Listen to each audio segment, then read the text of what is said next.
बेटा हो या बेटी, दोनों हमारे लिए बिल्कुल बराबर होते हैं। दोनों ही अल्लाह ताला की नेमत हैं। लेकिन हर औरत को जैसे ही प्रेगनेंसी शुरू होती है ये तजस्सुस होता है कि उनके यहाँ बेटा होगा या बेटी होगी। अस्सलाम वालेकुम, मेरा नाम डॉक्टर लीना बशीर है। मैं कंसल्टेंट गायनोकोलॉजिस्ट और इनफर्टिलिटी स्पेशलिस्ट हूँ और हमेशा की तरह मैं बहुत ही इंफॉर्मेटिव वीडियो लेकर आई हूँ। आज की वीडियो बहुत ही इंटरेस्टिंग वीडियो है क्योंकि आज की इस वीडियो में हम ये डिस्कस करेंगे कि हमल के दौरान अल्ट्रासाउंड के बगैर ये कैसे पता लगाया जा सकता है कि बेटा होगा या बेटी होगी। आज की इस वीडियो में हम यही डिस्कस करेंगे कि ऐसे कौन से अलामात होते हैं, ऐसे कौन सी चीजें होती हैं जिससे आप गेस कर सकते हैं कि बेटा होगा या बेटी होगी। हमने अपने घरों में अक्सर ये देखा है कि बड़े बुजुर्ग ये गेस कर लेते हैं और हमें बता देते हैं कि आपके घर बेटा होगा या आपके घर बेटी होगी, और हम ये बड़े कंफ्यूज होते हैं कि ये इनको कैसे पता चल गया कि बेटा ही होगा या इनको कैसे पता चल गया कि बेटी होगी।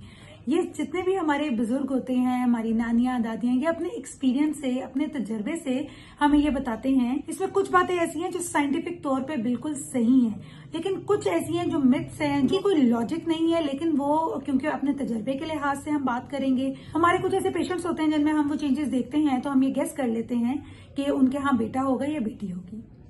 आज की वीडियो बहुत ही इंटरेस्टिंग है, प्लीज वीडियो को एंड तक देखिएगा क्योंकि एंड में मैं बहुत ही इंपॉर्टेंट चीजें आपको बताऊंगी। आई होप इस वीडियो के एंड तक आप अल्ट्रासाउंड के बगैर ही ये पता लगा लेंगे कि आपके घर बेटा हो रहा है या बेटी हो रही है। तो अगर आपने इस चैनल को सब्सक्राइब नहीं किया तो प्लीज इस चैनल को सब्सक्राइब करें और आगे शेयर भी करें ताकि और भी लोगों को इन वीडियो से गाइडेंस मिल सके। कुछ डॉक्टर्स होते हैं जो बड़े इजीली अल्ट्रासाउंड पे बता देते हैं और उनको कोई हेजिटेशन नहीं होती, वो आपको बता देते हैं कि बेबी बॉय है या बेबी गर्ल है। लेकिन हर डॉक्टर की अलग अलग प्रैक्टिस होती है। कुछ लोग इसलिए भी नहीं बताते क्योंकि हमारे कुछ सोशल इश्यूज हैं जिसकी वजह से वो अवॉइड करते हैं। क्योंकि इसमें कुछ ऐसे केसेस भी हमने देखे हैं जिसमें अल्ट्रासाउंड पे आप बेबी बॉय बताते हो, लेकिन जब बेबी डिलीवर होता है तो बेबी गर्ल होती है। अल्ट्रासाउंड करते वक्त हमने जेंडर के लिए लेग्स के बीच में हमने पेरिनियल एरिया देखना होता है। मींस बेबी बॉय के लिए हमने पिनाइल शेडो देखना होता है और बेबी गर्ल के लिए 3 लाइंस होती हैं जिसको हम बर्गर साइन कहते हैं। समटाइम्स ऐसा होता है कि बेबी गर्ल के जो पेरिनियल एरिया होता है उसमें कॉर्ड आई होती है या कॉर्ड का शेडो आ रहा होता है, जो अम्बिलिकल कॉर्ड होती है। उस कॉर्ड की वजह से ऐसा लगता है कि ये पिनाइल शेडो है, लेकिन एक्चुअल वो बेबी गर्ल होती है। कुछ चीजें जो हम इस वीडियो में डिस्कस करेंगे, कुछ साइंटिफिक बातें हैं, कुछ ऐसी हैं जिनकी कोई लॉजिक नहीं है, लेकिन हम 60-70% अंदाजा लगा लेते हैं कि बेबी बॉय होगा या बेबी गर्ल होगी। कुछ ऐसे पेशेंट जिनको अभी तक जेंडर का नहीं पता चला और उनके डॉक्टर भी उनको रिवील नहीं कर रहे, ये वीडियो उन्हीं पेशेंट्स के लिए है क्योंकि कुछ ऐसे साइंस होते हैं जिससे आप ये पता लगा सकते हैं कि आपके घर बॉय होगा या गर्ल होगी। सबसे पहला सिम्टम, अगर आपको बहुत ज्यादा नौजिया हो रहा है, दिल खराब हो रहा है, उल्टियां हो रही हैं और आपकी तबीयत बहुत ज्यादा खराब हुई हुई है और आपकी बहुत डिफिकल्ट प्रेगनेंसी है, मींस आपकी बेबी गर्ल है। लेकिन अगर बेबी बॉय हो तो उसमें हमने देखा है कि मदर बहुत एक्टिव होती है, उसको नौजिया, दिल खराब होना, उल्टी, मतली, मॉर्निंग सिकनेस ये कम होती है। इसके साथ साथ जो मूड स्विंग्स होते हैं, मूड चेंजेस होती हैं, पेशेंट को चिड़चिड़ापन होता है, पेशेंट और डिप्रेशन में पेशेंट जाने लग जाती है, इस तरह के जो सिम्टम्स होते हैं वो देखा गया है कि बेबी गर्ल के चांसेस उसमें ज्यादा होते हैं। ये जो सिम्टम्स आ रहे होते हैं ये ईस्ट्रोजन की वजह से हो रहे होते हैं। ये जो मूड चेंजेस आ रहे होते हैं और ये डिप्रेशन के फेजेस होते हैं, ये बेसिकली बेबी गर्ल में इसीलिए होता है क्योंकि बेबी गर्ल का जो ईस्ट्रोजन होता है वो मदर में जा रहा होता है और मदर में इस तरह के सिम्टम्स आ रहे होते हैं। तो ये एक ऐसी बात है जो वाकई इसमें लॉजिक है और ये काफी हद तक ठीक भी होती है। अब बेबी बॉय की तरफ अगर हम देखें तो उसमें मूड चेंजेस भी कम होते हैं, पेशेंट के डिप्रेसिव एपिसोड्स भी कम से कम होते हैं, पेशेंट बहुत एक्टिव हो जाती है। ये इसलिए क्योंकि बेबी बॉय का जो टेस्टोस्टेरोन होता है, जो हार्मोन होता है, वो मदर में आके इस तरह के सिम्टम्स पैदा कर रहा होता है। अगर आपकी स्किन बहुत अच्छी हो गई है, ग्लो कर रही है, जिसे हम आम जुबान में कहते हैं कि रूप आ गया है, तो उसमें भी बेबी गर्ल होती है। ये भी ईस्ट्रोजन के इफेक्ट्स होते हैं जिसकी वजह से ये चेंजेस आ रहे होते हैं। लेकिन बेबी बॉय में क्योंकि टेस्टोस्टेरोन होता है, वो मदर में आकर कुछ इफेक्ट्स कर रहा होता है, इससे आपकी स्किन भी डार्क होने लग जाती है, आपके जो बॉडी के हेयर हैं वो बहुत थिक होने लग जाते हैं, जो पेट के दरमियान में एक लाइन बनती है वो बहुत डार्क आ रही होती है और आपके चेहरे पे फ्रेकल्स आने लग जाएंगे, छाइयां पड़ने लग जाएंगी। तो ये भी सिम्टम्स ऐसे होते हैं जो बेबी बॉय के होते हैं। एक बड़ी इंटरेस्टिंग चीज है कि अगर आपने यूरिन टेस्ट आपने करवाया है और उसका एल्केलाइन मीडियम आ रहा है तो it means it's a baby boy. और फीमेल्स अगर हैं यानी कि बेबी गर्ल होगी तो उसमें यूरिन की पीएच एसिडिक साइड पर होगी। इसको चेक करने का तरीका बड़ा इजी होता है कि आप अगर यूरिन के ऊपर अगर सोडा डालेंगे और बबल्स बनने लग जाएं तो it means it's a baby boy.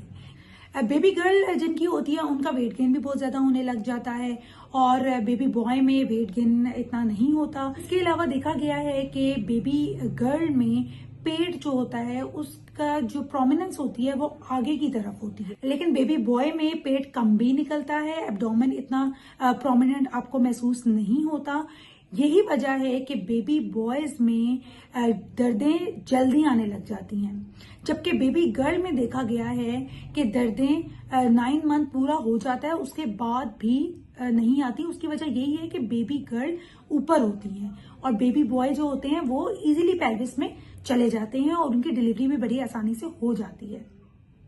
और हमने ये भी देखा है कि ये भी एक मिथ ही है, लेकिन बेबी गर्ल में पेन्स आपको बहुत शदीद होती हैं, लेकिन बेबी बॉय में पेन्स कंपैरेटिवली कम होती हैं। इसके अलावा अगर आप डाइट को देखें तो बेबी बॉय में आपको मीठे की क्रेविंग होती है, मीठा खाने को दिल करता है। और अगर आपको ड्यूरिंग प्रेगनेंसी चटपटा खाने को दिल कर रहा है या सॉल्टी फूड खाने का दिल कर रहा है तो इट मीन्स कि ये बेबी गर्ल है।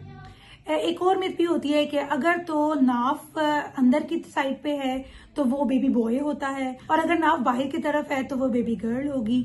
इसके अलावा एक और मिथ बड़ी फेमस है कि अगर लेफ्ट साइड की टांग का खिंचाव होगा तो बेबी बॉय होगा और अगर राइट टांग का खिंचाव है यानी कि सैक्रोआइलिक जॉइंट होता है जिसका खिंचाव होता है तो वो बेबी गर्ल होगी। तो ये भी मिथ्स हैं, लेकिन देखा गया है कि ये 50-60% ये बातें सच भी साबित हुई हैं।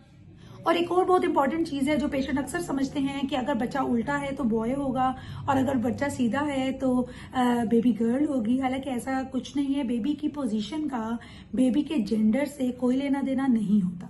देखिए, ये तो कुछ बातें थी जो साइंटिफिकली प्रूवन हैं और कुछ ऐसी हैं जो मिथ्स हैं, लेकिन अगर आप 100% बेबी के जेंडर का पता लगाना चाहते हैं और आप चाहते हैं कि शुरू के दूसरे तीसरे महीने में ही हमें पता लग जाए तो उसमें फीटल फ्री डीएनए चेक किया जाता है जो मदर की बॉडी में होता है। वो एक्यूरेट मेथड होता है, ये कुछ सेटअप्स में किया जाता है। ये अगर आप चेक करवाएं तो आपको 100% वो बताएंगे कि बेबी बॉय है या बेबी गर्ल है। आई होप ये वीडियो आपको बहुत इंटरेस्टिंग लगी होगी।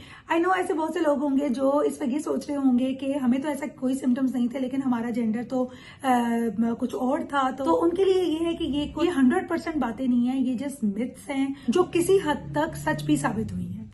आई होप ये वीडियो आपको बहुत इंटरेस्टिंग लगी होगी। अगर आपको ये वीडियो पसंद आई है तो वीडियो को लाइक करें, चैनल को सब्सक्राइब करें और अपने तमाम फैमिली फ्रेंड्स के साथ भी शेयर करें ताकि वो भी भरपूर तरीके से फायदा उठा सकें। Thank you.